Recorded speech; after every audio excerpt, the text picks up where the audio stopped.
Mobile Industry Review, Mobile Developer TV.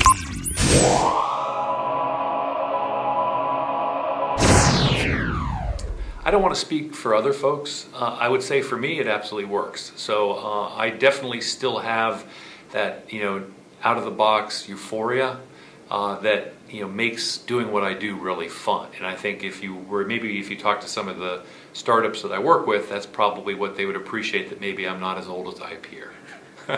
But no, of course. I mean, you have to get excited about the discovery, and in this day and age, this to me, this is the next 10 years in the mobile industry is really probably going to be it's certainly the most exciting I can possibly imagine. The last 10 have been great, but given how the stage is set, given all the changes, the diversity of choice that we're starting to have.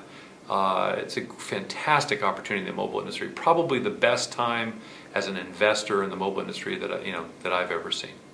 The dichotomy of being in a startup is that you have to have a long-term perspective and that you're betting on a big trend, but you have to be quite short-term because you have very limited resource. So when you decide to invest in a particular trend or platform is a very, very delicate situation, tricky decision for any startup.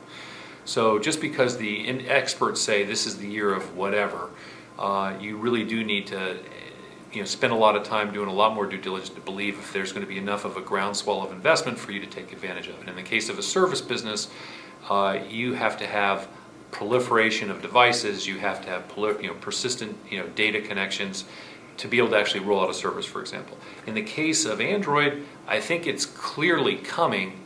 The question is when, and you haven't asked me you didn't ask me the question directly, but I think this is certainly that's a major. To me, this is the year to really ask the question. So last year, yes, the experts said it's the year of Android. I think a year later is probably a good time for startups to really I think take stock of whether this is something you can invest in or not. And I think the trends are quite positive.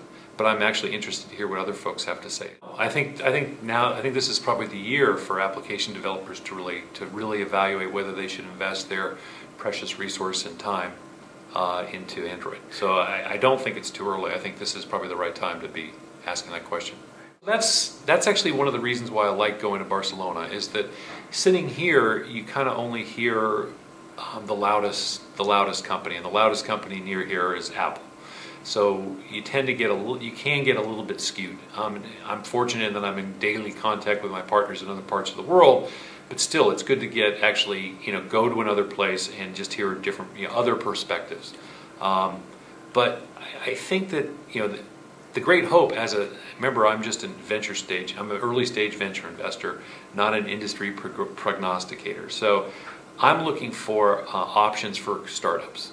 If there's a proliferation of options or greater options for startups than there were in the past, that's actually a very good thing for my business, and that's very good for the startups that I invest in. So I'm very much a fan of seeing that there's potential other choices for startups. Interesting, in this short discussion you and I've had, we've kind of stopped this. I think 3-4 years ago, the dialogue was carriers versus open web, and it's kind of assumed, but that's kind of gone to the wayside now, and it's now iPhone versus carriers, and I still think the open web still has to come, which is also a viable platform. The question is, when does that come? I think that the industry recognizes the impact of the iPhone. I think that's clear. I think the more interesting question to me is, did Apple really understand what they were bringing? I'm sure that in Steve Jobs' mind, he saw great vision and they had tremendous ambition for what he was doing. But I wonder if he'd even be surprised at sort of what's happened. I think they definitely unleashed this phenomenon of application downloads. They've proven you can download for a long time, but by bringing creating an ecosystem and from end-to-end service, I think of Apple more as a service provider at this point. Bringing this end-to-end service of downloading apps, what that would unleash for end users, and that's been truly amazing. But what's amazing is not so much what it's done for Apple, but really end users' expectations. And so whenever you're on a plane now, I just flew in from Asia yesterday, and sitting in the terminal as you're waiting for your flight forever, it's just amazing how many people are out there just playing with their phones and doing different things. And as I was sitting there, I was thinking, I wonder what each person is using, right now, and I bet you they're all different. And so that, I think Nokia really led the way in talking about personalization as a wave that was going to come. I remember Pekka Pietila, talking about that many, many times. I think he did it at Mobile World Congress even before it was called Mobile World Congress. So that level of personalization finally came. It just took a marketplace to unleash it, and I think that marketplace is really the innovation.